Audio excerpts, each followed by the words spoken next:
Muita calma nessa hora, muita hora nessa calma. Eu sou Felipe Barbosa, um escritor apaixonado por fantasia, mitologia e horror. E esse é o Surto Coletivo, o quadro que vocês já conhecem, onde vocês mandam seus surtos e eu trago um convidado para surtar sobre os surtos de vocês. O convidado de hoje é muito especial, já recebi os dois amigos dele lá da República do Medo e hoje tenho aqui comigo Thiago Natário. Se apresente, por favor, para quem ainda não te conhece. Olá pessoal, olá Felipe, muito obrigado pelo convite e acima de tudo. Meu nome é Thiago, eu sou integrante do RDMcast, né?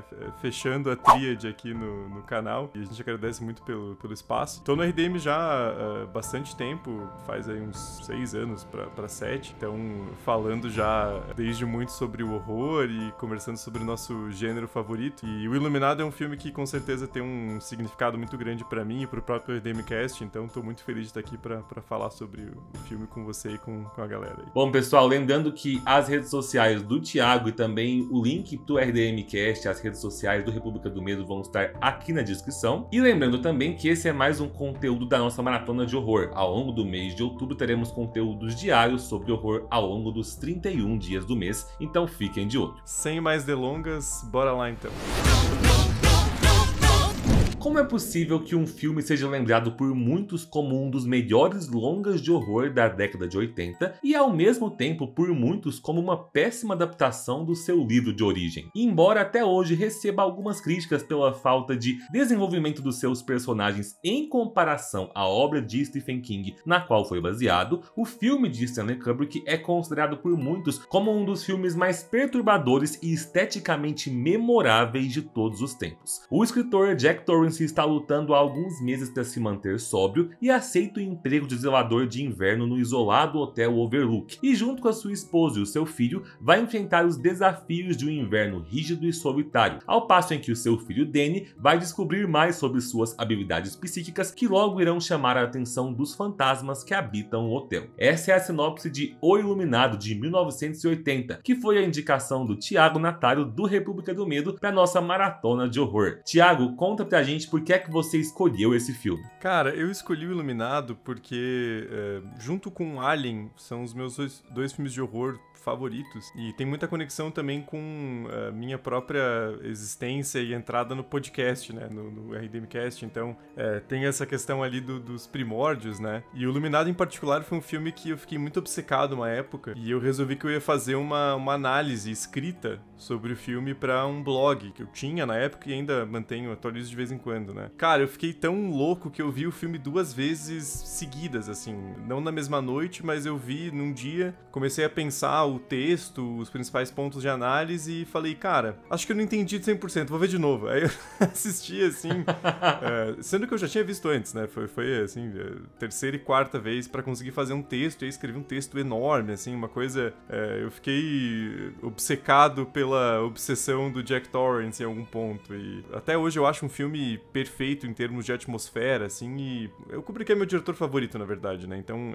entender um pouco dessa entrada dele no mundo do horror, né, de como esse cineasta espetacular que é o Kubrick consegue assustar e deixar a gente tenso, sempre foi um exercício muito interessante pra mim. No final da segunda assistida, você já estava meio calvo, com uma máquina de escrever, digitando loucamente, né? Nesse estilo. Por aí, já tava procurando Machado, né? E eu tinha lido o livro também, né? Então eu tive essa percepção fresca, assim, de ler o livro para daí já emendar o filme e, enfim, conferir 2 vezes para ter certeza, né, de alguns pontos. Pessoal, é importante lembrar aqui então que, como tanto eu quanto o Thiago já lemos o livro, pode ser que a gente faça comparações de filme e livro hoje em dia, mas o foco aqui nesse vídeo é falarmos do filme, beleza? Então, pra quem vier aí nos comentários, mas peraí, isso aí no livro é diferente, não se preocupem, tem outros vídeos aqui no canal onde a gente fala bastante do livro, destrincha ele por completo e, obviamente, teremos spoilers, então continuem aí por sua conta e risco, mas eu acho que 1980 já deu tempo de todo mundo ter assistido o Iluminado. Não, e o filme, o spoiler tá no começo do filme já, né? Então nem o Kubrick faz muita questão de esconder, acho que não é um problema.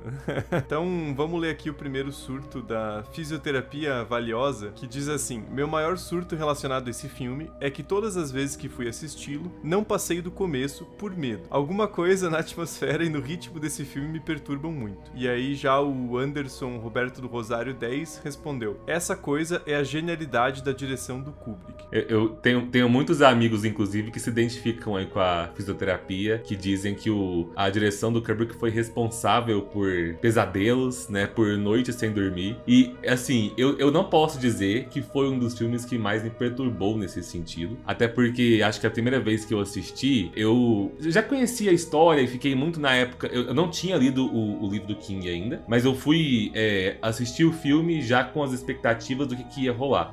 Apesar de não ter ficado com medo, eu lembro da sensação de tensão nas cenas de perseguição. A trilha sonora, nossa, é algo de outro mundo que te deixa preso. Aquela sensação que você aperta o sofá. E eu acho que o Iluminado também tem uma coisa que não é tanto o medo ou o susto, mas é uma tensão crescente, né? É uma sensação meio de creepy, assim. É difícil não usar o termo em inglês porque acho que é o mais apropriado, né? Porque sim, você sabe que alguma coisa vai dar errado porque o filme te fala isso, e ele faz questão de te falar isso, né? Não só textualmente, mas também tem pistas visuais, né? E tem toda a questão do Jack ter um problema de alcoolismo e já ter agredido o filho, isso tá bem claro no contexto do filme. Mas ele fala de outro zelador que matou a família, né? Antes, naquele mesmo hotel. Então é uma coisa assim que já te entrega o final do filme, né? Porque a questão não é a surpresa, mas é o como você vai chegar lá. E a atmosfera de tensão que o Kubrick consegue construir com o cenário e com as movimentações de câmera são espetaculares. Poucas coisas são mais clássicas do que aquela câmera do Iluminado, assim, a uns 2 passos dos personagens, pegando mais na altura do ombro, como se fosse uma perseguição, né? Uma coisa meio de voyeurismo, assim, é incrível, né?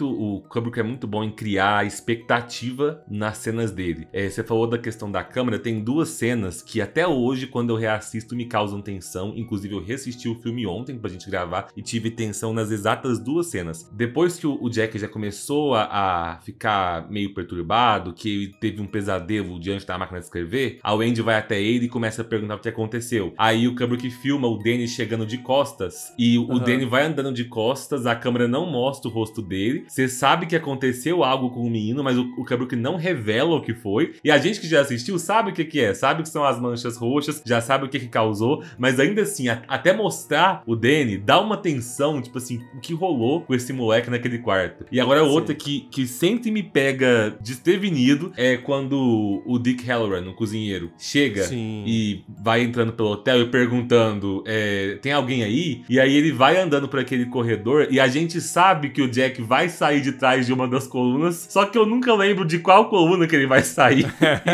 eu sempre levo susto quando ele sai. E isso é muito interessante porque tem uma construção muito grande ao longo do filme dessas cenas de um personagem andando em direção ao fim de um corredor e a gente seguindo lentamente atrás. E a maioria delas não tem nenhuma interrupção, né? Você vai acompanhando o personagem. Então a gente tá meio que treinado visualmente a só ir andando junto com o personagem. Quando tem uma interrupção gigantesca, como o caso do machado do Jack indo no peito do Holler, né? Você toma um susto mesmo. É algo que parece que quebrou o acordo que você tinha com o diretor. E o Kubrick é mestre nisso, né? A pessoa, amor de mãe, falou o seguinte: feliz demais em ver meu canal predileto e meu podcast predileto, RDM juntos. Vem logo maratona de horror. Ah, que gracinha. Muito obrigado pelo carinho. Pessoalmente, amo o Iluminado do Kubrick. Tem coisas que ele criou que ficaram incríveis, como o lance do Danny fazer o Tony com o dedinho. Ignorando as informações do livro, como vocês interpretaram a existência do Tony no filme na primeira vez que assistiram? Ah, e queria perguntar também das teorias doidas que esse filme tem sobre as reais intenções do diretor. A galera diz que tem mensagens subliminares para falar do massacre de povos indígenas, outras para falar de holocausto, e até uma que fala que Kubrick estaria confessando que o pouso na lua foi filmado por ele. Ok, né?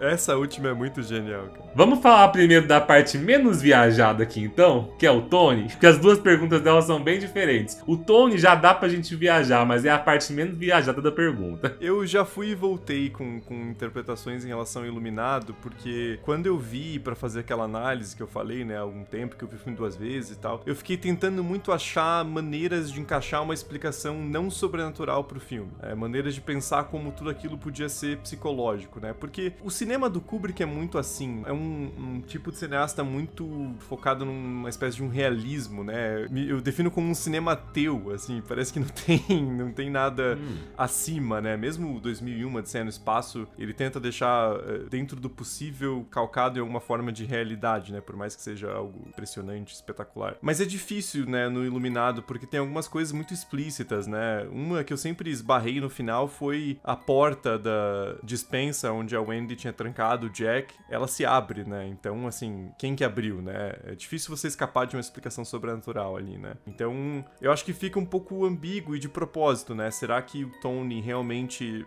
faz parte do Shining ali, do Danny? Ou será que é uma coisa um pouco mais psicológica, né? Daquela criança falando sozinha. Mas, seja como for, eu acho as cenas todas maravilhosas, assim. Especialmente a primeira, quando a gente é apresentado ao Danny e a câmera pega meio de longe ele no banheiro, pegando só um pedaço, e ele falando sozinho no espelho com o dedo. Dá aquela sensação de algo muito creepy, né? Por mais que não seja necessariamente, né? Você fica com uma apreensão muito grande, né? Sim, assim, é meio difícil porque quando eu fui ver o filme pela primeira vez, como eu disse, eu não tinha lido o livro ainda, mas eu já tinha o spoiler do livro do que o Tony significava no livro, né? Então, assim, eu acabei já indo enviesado, né? Só que, pelo filme, eu sempre entendi que o Tony seria meio que o nome que o Danny dava para os poderes dele. Só que parece que, diferente do livro, no filme tinha alguns momentos que eu sentia o Tony como algo não muito confiável, sabe? Quando ele tentava distanciar o Danny da família. Então, assim, algo que poderia estar relacionado com o trauma também. Algo que já desconfiasse dos próprios pais, principalmente do próprio pai. Então, assim, dá até pra ir pra um lado psicológico também, mas eu concordo com você, que é legal tentar enxergar o filme mais de um viés psicológico, mas se a gente fica só nisso, algumas coisas aí a gente fica sem explicações. Mas eu preciso dar um mérito aqui pro Kubrick, porque eu acho a ideia de fazer o Tony ali no dedinho do Danny e na interpretação do próprio ator genial, porque assim, citando aqui brevemente a minissérie de 97 do Stephen King de O Iluminado, né, quem nunca assistiu, vale a pena aí talvez pra ver as comparações. Gente, o Tony lá é tipo assim, ridículo, porque eles botam uma versão mais velha do Danny que fica flutuando no céu, e sabe? Nossa, envelheceu mal pra caramba. Então é risível as cenas em que o Tony aparece lá. Então, assim, o Kubrick fez um trabalho de mestre aqui, sem usar efeito especial nenhum, simplesmente falando pro garoto, mexe o dedo e faz uma voz macabra. E é uma das melhores partes do filme pra mim até hoje. E não deixa de ser uma subversão também, né? Porque é o tipo de coisa que é corriqueira, né? Uma criança falando sozinha com um amigo imaginário, né? Sim, sim. Mas então, sobre as teorias, né? Pra quem nunca viu, inclusive, tem um documentário que eu acho que vocês do RDM fizeram um episódio algumas semanas atrás falando de teorias bizarras do cinema, não foi? Sim, onde vocês citaram aquele documentário que eu, pessoalmente, assim, só dou risada assistindo aquele documentário, porque eu acho ele muito exagerado, que é eu esqueci o nome, Thiago. Quarto 237. Isso. O documentário Quarto 237, que vai falar um pouco dessas teorias aí. E tem algumas que talvez, sei lá, o Kubrick pode ter colocado algumas mensagens em relação ao massacre dos povos indígenas. Realmente tem muitas referências aos povos nativo-americanos que estão ali. Mas a teoria de que ele bota aquele suéter da nave Apollo 11 no Danny pra confessar que foi ele quem filmou o pouso do homem na lua, eu acho meio forçada. Não, totalmente. Assim, não dá pra negar que tem algum tipo de intenção ali, né? Porque senão ele não colocaria o suéter tão visivelmente, assim, no personagem. Mas pra mim ele tá de sacanagem, assim. Literalmente, ele faz de troça, né? Ele faz de, tipo, cara, vocês são muito doidos, né? De acreditar que eu filmei o pouso na lua. Então eu vou inserir umas pseudo-referências aqui pra vocês ficarem pirando e, na verdade, não quer dizer porcaria nenhuma, né? Porque, assim... Essa teoria, ela surge muito por conta do 2001, Uma Odisseia no Espaço, né? Que é de 68 e o Pouso na Lua em 69. Então a galera pira, assim, que o 2001 seria uma espécie de um treino, né? Ele tava testando ali o que ele poderia fazer com a tecnologia da época pra simular o pouso na Lua. Mas assim, claro, isso é sem pé nem cabeça, né? Não tem muita lógica, mas isso já existia nos anos 70. Perfeito. Gostei mais do Kubrick agora. Ele era um sacana. O próximo surto é da Monteiro Lobata. Ela diz assim: Felipe, venho acompanhando acompanhando seu canal já tem um tempinho. Estou amando os seus vídeos. O meu maior surto com o Iluminado foi a cena da moça na banheira. Mas não para por aí não. Um tempo depois, vendo o clipe do 30 Seconds to Mars, The Kill, percebi uma leve referência. Depois fui reassistir ao filme e o clipe fez mais sentido ainda. É um dos meus filmes favoritos. E aí tem a resposta do Wendell Correia 1206. Na verdade, não só essa cena, mas o clipe inteiro faz referência ao filme. Sim, real, e nem é uma leve referência, na verdade são todas referências muito bem construídas, eu acho o clipe muito massa. Quem nunca assistiu, vale a pena aí, que do início ao fim eles vão referenciando ali não só as cenas, mas também tentando fazer link com os personagens, a letra da música, é tudo muito bem montado. Até aquela cena bizarra lá do cara fantasiado de cachorro na cama reproduzida no filme também. E é muito massa você ver que na cultura pop como um todo bebe muito da estética dessas cenas que o Kubrick criou, né? Porque ele criou uma sequência de cenas ali, o elevador de sangue, as gêmeas no corredor, que assim, a galera pode nunca ter assistido o Iluminado às vezes, mas pegam as referências quando aparecem, né?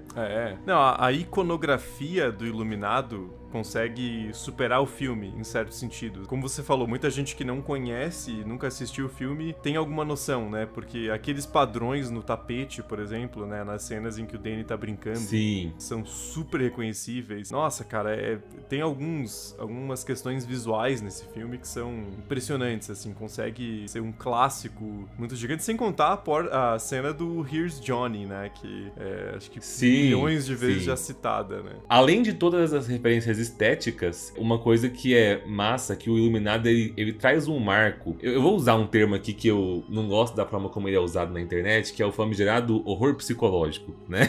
Porque assim, pra mim o termo horror psicológico é meio que chovendo molhado. Porém, a gente sabe que muita gente quando vem atrás, imagino que o RDM deva receber comentários assim também, gente que pergunta assim, esse horror aqui é do tipo que dá medo ou é mais do lado psicológico, né? Então assim, é uma pergunta que eu não gosto, porque não concordo com a interpretação que ela traz, mas beleza, entendo que o termo horror psicológico existe e que o Iluminado é um dos precursores desse tema, desse horror que te traz tensão e que vai lidar com o que é real e o que não é. Dito isso, né, é muito massa como o Iluminado deixa aí uma referência que vai ser usada até subconscientemente pros cineastas das décadas seguintes, e eu lembro de uma entrevista do Robert Eggers falando de A Bruxa e de como ele, sem querer, acabou evocando o Iluminado várias vezes no filme dele, e ele só teve consciência disso enquanto estava fazendo, porque é uma família que tá isolada, que vai lidar com um mal que eles não sabem se é real ou não, a família vai acabar se destruindo pouco a pouco. A diferença é só que ali, enquanto o hotel queria o Danny morto, né, o diabo ali queria a Thomas em viva, então muda ali a tentativa de morte no final.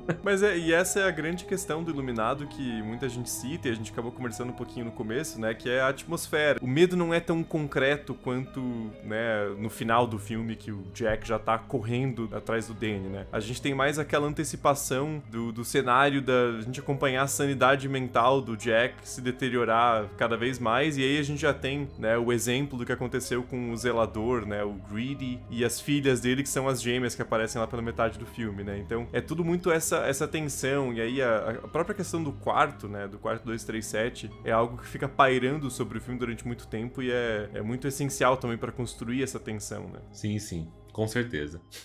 O próximo surto, na verdade, aqui é uma dupla de comentários que eu selecionei e eu achei o máximo, porque eles estão um abaixo do outro lá no post e eles são completamente opostos. Então eu quis trazer os dois juntos pra gente comentar. O primeiro é o do Vinícius, que veio aqui destilar sua indignação. Ele diz: eu odeio esse filme demais. No livro você percebe que o verdadeiro vilão é o hotel. Já no filme dá a entender que é o pai. As ferramentas que ele, entre parênteses, hotel, utiliza para atingir a mente mais fragilizada do pai é muito inteligente. O desespero do hotel quando se vê morrendo no final é muito bom. Isso eu acho que ele tá falando em relação ao livro, né? Uhum. Odeio o que fizeram no filme porque parece que o pai endoidou do nada. Não tem a cena icônica dos arbustos em formato de animais lutando com o Halloran. Não tem o hotel pegando fogo. Como que me tiram isso do filme, meu Deus? E fora que mataram o cara mais poderoso do livro, o Dick. Eu assisti revoltado. A única única coisa que eu gosto é da fotografia do filme. Fez uma carinha triste no final. Já o Anderson Roberto do Rosário, ele vem aqui e coloca: surtos só se for para aclamar essa obra-prima do terror de todos os tempos, que para mim, ao lado de O Exorcista e O Bebê de Rosemary, está no pódio eterno dos melhores dos melhores. Um remake seria sim totalmente desnecessário, sendo que o seu próprio autor, Stephen King, o fez ipsis literis e foi o maior fracasso. Longo, cansativo e totalmente irrelevante.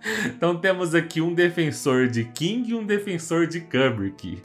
Queria saber então primeiro as suas opiniões. Thiago, de que lado você está nesse ringue? Ou você é o juiz ali no meio? Eu acho que eu sou o juiz, então, porque faz muito tempo que eu li o livro, tá? Isso, pra mim, é difícil dar uma opinião, porque eu devo ter lido, assim, em 2015, 16, no máximo. Então, Sim. Eu já não tenho uma memória tão boa do livro. Agora, eu sou obrigado a concordar com o Anderson no sentido de que eu acho a minissérie muito fraca. Sim. Eu acho que é visível que o Stephen King, como diretor e produtor de cinema, ele é um ótimo roteirista, ele é um ótimo escritor de livro, porque, putz, cara, eu acho que quando ele tenta se envolver com cinema, geralmente dá muito errado, assim, não, é um tipo de adaptação muito literal, realmente, né, e não é assim que se constrói cinema, né, não é uma transliteração da página do livro, né, então, nisso eu concordo. Agora, eu também não acho, eu acho filme e livro são obras muito diferentes, assim, é a mesma base, quase nada mais, né, então, eu acho difícil comparar até, por mais que seja, né, um baseado no outro. Né? Sim, eu concordo completamente. Eu também seria o juiz ali no meio, de mãos dadas com você.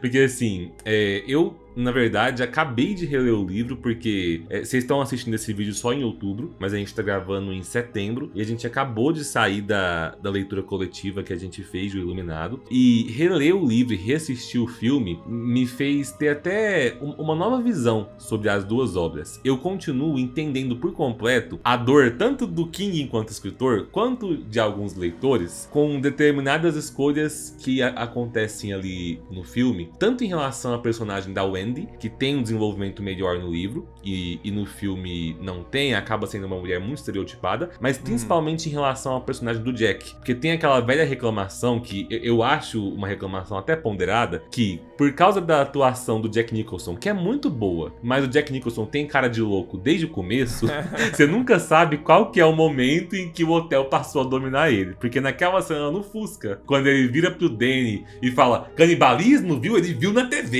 ele faz uma cara assim, você já pensa, esse cara já é ruim desde o começo. Então assim, eu entendo essa questão de que parece que não tem esse desenvolvimento de personagem do Jack que nós temos no livro, porém, eu fico pensando aqui, ao reassistir dessa vez, eu percebi que antigamente eu odiava que o filme não trabalhasse nessa progressão do Jack se tornando maligno. Só que agora eu enxergo que, na verdade, talvez não houvesse uma real intenção dessa progressão existir no filme do Kubrick, porque no filme a progressão acaba sendo algo dispensável quando você entende a proposta do Kubrick de que o Jack sempre esteve ligado ao hotel, então sempre teve algo maligno dentro dele. Tanto que quando ele chega ali no hotel, ele diz pra Wendy uma coisa que não existe no livro, que é ele falar que ele entrou e ele teve um déjà vu, como se ele já conhecesse todos os cômodos, né? A gente vai ter a famigerada cena final da foto, que acho que vamos falar dela no próximo surto também. Então assim, o Kubrick vem trabalhar essa ideia de que, sei lá, o Jack meio que sempre teve predestinado a ser o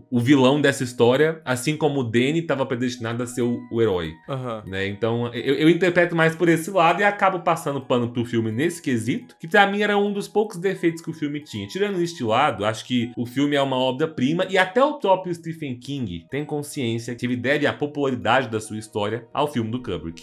Eu concordo em gênero, número e grau, assim. Eu acho que, na verdade, são arcos diferentes, né? Enquanto no livro você tem o Jack como um personagem um pouco mais íntegro, né? Apesar de ter uma questão ali no passado dele, né? Que ele, se eu não me engano, ele era um professor que agrediu um aluno, né? Tem alguma coisa nesse sentido. Isso mesmo. Só que ele é um personagem um pouco mais... tem um pouco mais de uma redenção, né? No filme, ele já vai por outro lado, né? Eu entendo da mesma maneira que você, porque o que o filme dá a entender é que ele já é um pai e um marido abusivo, né? agrediu o filho. A relação dele com a Wendy também é bastante complicada. E parece que a permanência deles no hotel só joga gasolina na fogueira, né? Porque ele já tinha todos esses comportamentos e aquilo só agrava por conta do isolamento e também por conta de alguma coisa que tem no hotel. Mas de fato eu não vejo o hotel como um personagem, eu vejo o hotel como um cenário. Um cenário super importante no filme, né? Tanto visualmente quanto em termos de ambiente, né? De atmosfera. Mas ele não é um personagem vivo como é no livro, né? Isso eu acho que é totalmente intencional, assim. Tem uma diferença muito grande, né? A única coisa que eu concordo bastante ali com o Vinícius é que um defeito porque eu vejo no filme é que eu acho o personagem do Dick Hallorann meio desperdiçado. Parece que o Kubrick não sabe muito bem o que fazer com o personagem e ele fica aquela coisa meio... Sim. Ele aparece no começo ali pra explicar o que é o Iluminado e volta no final pra gente tomar um susto, né? Não tem nada muito além disso, né? Sim, eu concordo. Inclusive, quando eu fui ler o livro, eu já tinha visto o filme e eu lembro que eu ficava muito puto porque no livro é um perrengue que o Dick passa pra conseguir chegar no hotel e eu ficava pensando, não é possível que eu vou ler tantos capítulos desse cara chegando no hotel pra ele chegar lá e morrer. Porque eu achava que ia ser igual no filme do Kubrick, né?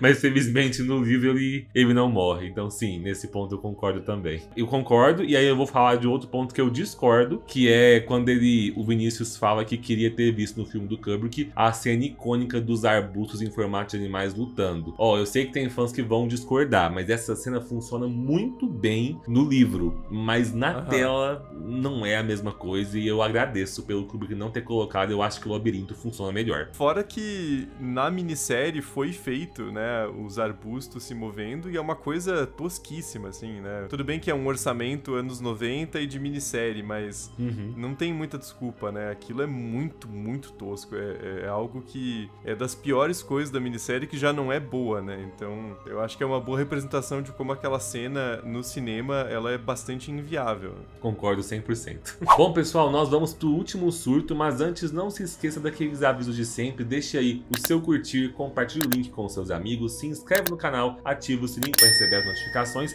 e não se esqueçam que o link pro RDMcast e as redes sociais, tanto do Thiago quanto da galera do República do Medo, vão estar aqui na descrição. O Thiago Andrade 200 diz o seguinte: comentem sobre o Jack Torrance fazendo a posição de Baphomet na foto no final do filme. Seria a personificação do próprio hotel como algo maligno? E o fato de que além das visões dos personagens não existe nenhum evento sobrenatural no filme, aliás, só a maçaneta do congelador que se abre sozinha no final, libertando o Jack. Que foi que a gente comentou, inclusive, né? A gente já trouxe isso antes, que realmente é algo que não tem absolutamente como explicar no filme, a não ser algo sobrenatural, né? Sim, e inclusive eu nem sabia que eu já tinha trazido um especialista aqui, né, que viu o filme 2 vezes só pra se certificar disso. Então, Thiago, quais são as suas interpretações sobre esse final da foto? Eu acho que a questão da foto é bastante enigmático e muito de propósito, né? Eu acho que a ideia do Kubrick é a gente ficar, cada vez que assistir o filme, ter uma ideia diferente, né? E eu, com certeza, já mudei de opinião várias vezes. E hoje em dia eu tendo a ver como algo mais no sentido que a gente tava falando, né? De aquela questão, aquele mal sempre tá ali no Jack, né? E quando ele é incorporado no hotel, né? Quando ele vira o zelador, mas que na verdade ele sempre foi o zelador, é como se a partir do ponto que ele morre e é incorporado, não importa o tempo que foi, né? Então mesmo que isso tenha acontecido nos anos 80, ele já vai ter estado lá desde os anos 20, né? Porque não tem muito essa limitação de tempo. A própria, eu acho que a temporada do American Horror Story, o Hotel, eu não lembro qual temporada que é, mas também usa um pouco disso, né? Que puxa de Iluminado. Sim, assim, a quinta temporada. Outra série que usa isso muito bem também, essa noção de tempo, é a Maldição da Residência Hill. Essa questão de passado, presente e futuro, né? É verdade. Porque é como se, pô, a partir do ponto que é um negócio sobrenatural, etéreo e tal, e ele foi incorporado no hotel, ele sempre esteve no hotel, né? Então eu acho que faz bastante sentido por esse lado, né? Sim, eu também acho. E quando a gente tem essa interpretação, aí os fãs do livro do King podem até ficar felizes, porque isso é algo muito presente no livro. A ideia da foto, gente, não existe no livro. Porém, essa ideia de que passado, presente e futuro se misturam ali quando você vai para esse plano metafísico, ela é bem explícita no livro. Então, assim, indo por essa interpretação, é algo bem massa. Eu sempre interpretei também que o Kubrick quisesse mostrar ali que o Jack estava, de certa forma, predestinado a se unir ao hotel com essa entidade maligna. Só que, Thiago, você já viu a justificativa do Kubrick quando perguntado sobre essa cena? Putz, cara, eu Não, agora me esqueci. O que ele fala? Então, eu fico feliz que você tenha esquecido. Depois vá procurar a entrevista dele. Eu tenho uma entrevista de alguns anos depois que ele diz que ele não concorda com a interpretação que a galera dá, porque a interpretação dele pra essa cena é reencarnação. Que aquele ali seria o Jack em outra vida. E pra mim isso é uma das coisas mais broxantes que Kubrick já disse sobre o seu próprio filme. Então assim, eu prefiro acreditar que ou ele estava sob efeito de drogas, ou que essa entrevista é forjada, e que essa interpretação dele não existe, porque eu acho ela terrível. Ah, não. Eu acho que ele falou na maldade, cara. Sabe assim, quando o David Lynch fica puto da galera perguntar o que significa o filme dele, ele fala alguma coisa escrota. Boa. E aí todo mundo fica, não deve ser isso, assim. Eu acho que é mais nessa... Ele tá tirando uma pira, assim. Parem de encher meu saco, vai, senão eu vou começar a falar merda aqui. Concordo. E aí, eu só queria fazer um adendo aqui. Eu ri quando o Thiago Andrade falou aqui da posição de Baphomet, porque no meio de várias teorias desse filme, eu nunca tinha visto alguém falar sobre isso. Eu fui até pesquisar e eu vi que realmente tem gente que acha que o Jack tá ali fazendo uma referência à posição de Baphomet, mas assim, eu concordo com a interpretação de que o Jack está representando algo maligno. Porém, eu acho que a gente não precisa ir tão a fundo, porque é importante lembrar que a figura de Baphomet originalmente ela não tem nenhuma ligação com o maligno, e essa pose de uma mão pra cima e uma mão pra baixo, ela tá lá na estátua mais famosa de Baphomet, mas ela vai se repetir em várias figuras históricas em artes diferentes, com aquele significado de o que tá em cima e o que tá embaixo, né? O mundo metafísico e o mundo físico. A gente tem nas imagens do Hermes Trismegisto, até Platão e Aristóteles vai ter isso também. Então assim, e eu só acho que simplesmente ali o Jack Nicholson tá dando um tchauzinho com a mão. Eu acho apelar demais, sabe? Enxergar essa posição de Baphomet ali. Então acho que tem hora que os fãs exageram muito, porém eu acho que você interpretou que o Jack se uniu a essa entidade maligna, acho que você tá no caminho da maioria dos fãs. Ele só tava mandando um tchauzinho direto dos anos 20, né? Que era só isso. E a galera, como de costume, interpretando com um pânico satânico. Bom, pessoal, é isso. Thiago, eu queria muito agradecer a sua participação. Vou te passar a palavra aí pra uma última despedida. Se quiser também divulgar alguma coisa, fazer um jabá aí, a palavra é sua. Não, perfeito. Eu que agradeço pelo convite, Felipe. Peço desculpa por ser noob em relação a vídeo, né? Porque a gente que é de podcast grava de qualquer jeito, né? Falar, não vou nem me arrumar aqui porque é só o áudio mesmo, né? Então eu acho que pegou uma luz meio atravessada aqui uma hora, então peço desculpas aí pra galera do canal também. Thiago, a gente que grava pro YouTube, a gente só se arruma da cintura pra cima, de baixo é de cueca, sempre. É que podcaster tem isso, né? Tudo bem descabelado. Quem liga? Mas eu agradeço, então, pelo convite. Para mim foi um grande prazer falar de Iluminado. Era um filme que eu fiquei muito obcecado por um tempo e fazia já alguns anos que eu não falava sobre, que eu não reassistia, que eu não pensava sobre Iluminado. Então, agradeço pela oportunidade. E eu deixo o convite... tem o texto meu, né, sobre Iluminado, para quem tiver paciência. Ele é bem longo, mas tem algumas coisas legais lá. Eu reli hoje e fiquei pensando, interessante essa interpretação aí. Tá lá no meu blog, chama História em 35mm. Daí só buscar por Iluminado lá que vocês acham. Nossa, Thiago, me manda o link que eu vou deixar na descrição pro pessoal. E no mais, eu convido a galera pra acompanhar o RDMcast, né? Toda quinta-feira a gente lança algum episódio sobre algum tema do horror. E pra quem então quiser um conteúdo em áudio, né? Você já tem o Felipe em vídeo, mas pra quem curte podcast, eu convido vocês a conferirem lá o RDMcast, porque é um trabalho que a gente tem bastante orgulho. Aí, que massa. Então, mais uma vez, muito obrigado vocês também que assistiram aqui até agora. Um beijo e até a próxima.